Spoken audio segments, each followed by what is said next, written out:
What's up, everybody? This is Casey Washak with the Rolling for Revenue podcast, the Jiu-Jitsu business podcast, guys. This podcast is designed to help you create more impact in your community, as well as create more impact in your own life and building the business that you want to serve your community. So, guys, today, what I wanted to talk about is a little controversial, and I'm foreshadowing because, as I've mentioned in the past, I've spent the last 25 years in the fitness industry, right? As a personal trainer, and then owning 7 different personal training studios. We've watched this happen time and time. It's happened multiple times, and it has yet to happen in jiu-jitsu. So I like to say there's a reckoning coming in jiu-jitsu, right? Right now, it's extremely popular. It's building up. There's schools popping up on every corner. And what's going to end up happening, guys,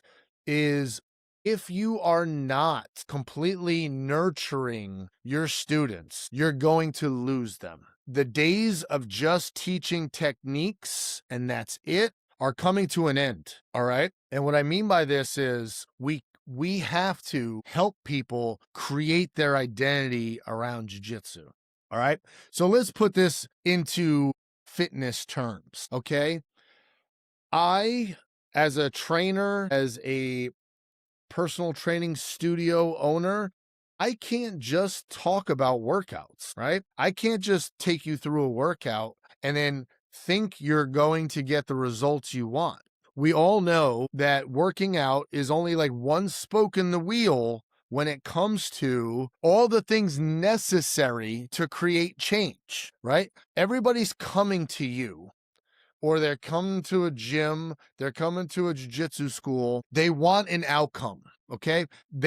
For fitness, might want to be stronger, they want to look leaner, they want to lose weight, whatever it may be. Jiu-jitsu, most people are looking for self-confidence. They want to be able to feel confident in any situation. They want to do something hard, and they're shaping their identity.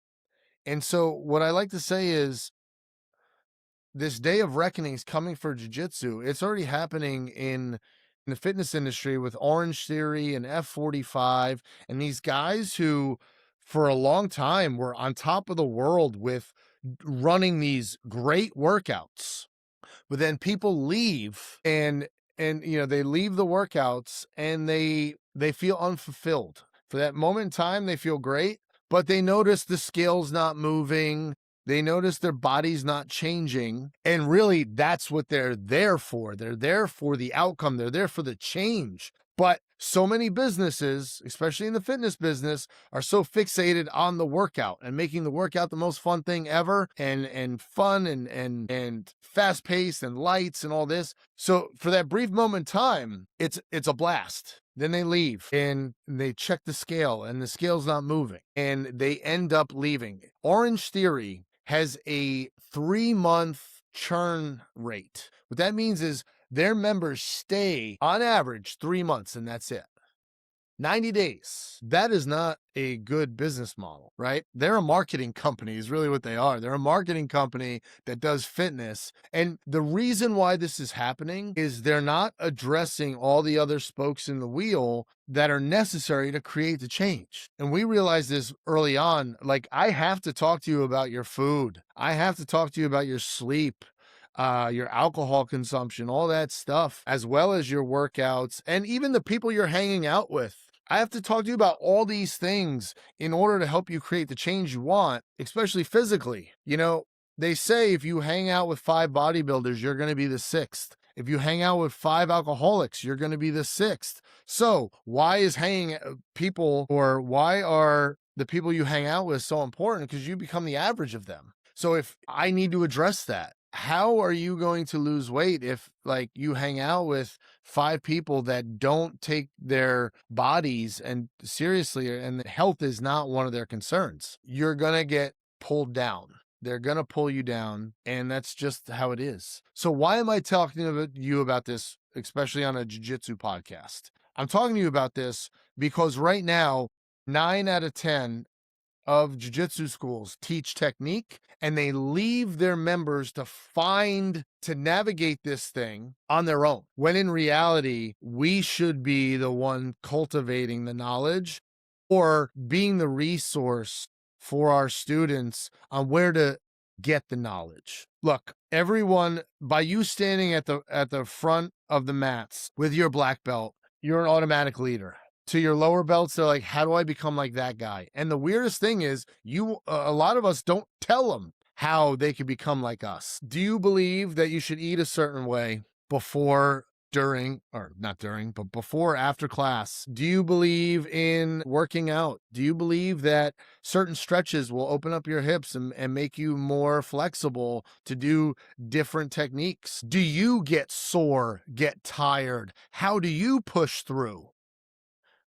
All this stuff. So the people looking to us for help, for knowledge, for guidance are in many cases not getting that. And we need to start really nurturing this identity. If you don't believe me that jiu-jitsu, for whatever reason, is extremely powerful in helping people create an identity, go on your Instagram and start looking at how many of your students put BJJ after their name. We have who are now instructors, who are now professors, who their nickname is what their professor gave them when they were just starting out. And their whole identity is that nickname is jiu-jitsu. And so this is extremely powerful. And I don't think we're doing it intentionally. I think what we're doing is we're not stepping into the role we truly have. What we're doing is we're dipping a toe in. Like, look, I don't want to preach. I hear this all the time. I don't want to preach to my members. Well, it's preaching if it's unwarranted. But if you also want to keep students longer, you need to get out in front of the hurdles they're going to face. And you need to tell them this information before they experience it. Just last night, I was rolling with a brand new guy. Brand new. That's where this came from, by the way. But I was rolling with him and he was giving up mid. I had him in side control and I was putting a little pressure on him. And I was just explaining to him, like, this is the game, man. This is, look, I am not submitting you right now. I am not putting your limbs in any danger of breaking. I am not choking you. All I'm doing is making you uncomfortable and you're starting to wilt. So this is where I was like, we all feel this, but you need to start talking to yourself like, I can survive this. I need to get out. How do I get out of here? And you got to get comfortable with being uncomfortable. I was literally telling him this as we're rolling and I'm just holding him in side control. And like I said, I was putting a little squeeze on him. But I was doing it intentionally and explaining him, talking him through. And then afterwards, I was like, dude, that was awesome. Like, you had a breakthrough just because, like, the sooner you get this, the easier jiu-jitsu will become. Could I put that in an email, a video, a text to all the new people to let them know, like, this is a big part of it, what they're experiencing? Number one, we all experience. But number two, this is a big part of it. This never goes away, but you end up dealing with it better. Instead of them thinking to themselves, am I the only one who feels like this? Then I guess this isn't for me. This is what I'm talking about. I'm not telling you to stand at the front of the mats and give a 20-minute lecture every night. What I'm telling you to do is look at the trials and tribulations of your students and give them answers. And look, most likely we haven't been doing this, right? So there is a large portion of your students who've already found the answers. They follow this guy, or they follow this nutritional protocol from this guy or that girl. And so what they're doing is because we didn't give them the resources or tell them where to look, they went out on their own and found it. This is so prevalent because how many times have you been rolling with someone, they try some silly move, you're like, where'd you learn that? And they're like, Instagram. And it's like, they're searching. Why are they searching? Because they're not getting the answers from us. Okay. So that's what our role is. Our role is to help nurture this identity and to give them, look, I happen to be a nutritionist. Okay. If you're not a nutritionist, I wouldn't recommend you giving nutritional protocols. But is there somebody well known resources that you have that you say, like, start listening to this guy? I really believe in what he's talking about. So you're still the bridge for your students. While you're not giving them the actual information, you're guiding them on where to go. Because we know there's, especially when it comes to fitness, nutrition, even jiu-jitsu, there's so much garbage out there, so much garbage. And so you got to look at your students as they need to be shielded from the silliness that's out there, and it's your job to do it. And I know for a lot of you, for whatever reason, this is very uncomfortable, but this is what you signed up for when you opened a school and you took on students to change them. You're the teacher and you're teaching them one small piece of the overall pie. Okay. So if you don't, we all have resources. We've been doing this a long time. If you don't have the resources, find them, okay? Or go to one of your other students who's got it locked in with their fitness or whatever. Like, we all have them inside the school. So get with them and have them help you. But ultimately, guys, in order to nurture the identity of your students, you have to have all these different resources. You have to. Is there anything you do for recovery? I'm 46 years old. I don't recover like I used to. All right. So maybe once again, to your 20 somethings or your like late teenage students, they're not going to listen to you about recovery. But if I was your student, I'm absolutely listening because it feels like a truck hit me every morning. And just letting your students know, hey, when I wake up, it feels like a truck hit me, is so empowering to them. Like, wow, he does it too. He feels this way too, but he keeps showing up. And I think that's a huge point that we miss, is like, we're not superhuman. We're dealing with all these things too, but whether it's ego, bravado, whatever, we don't like to talk about it.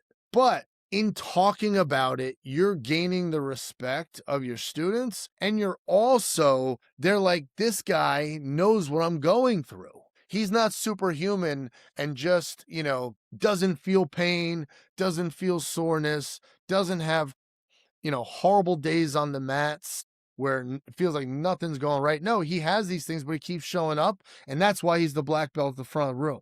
Because he keeps showing up and he deals with these things. So, guys, that is my lesson for you today. You don't have to come up with everything, but start listening to the conversations. If you have competitors in your school, do you think that you should probably talk about weight cutting? And I grew up wrestling, there's so much crap out there when it comes to weight cutting.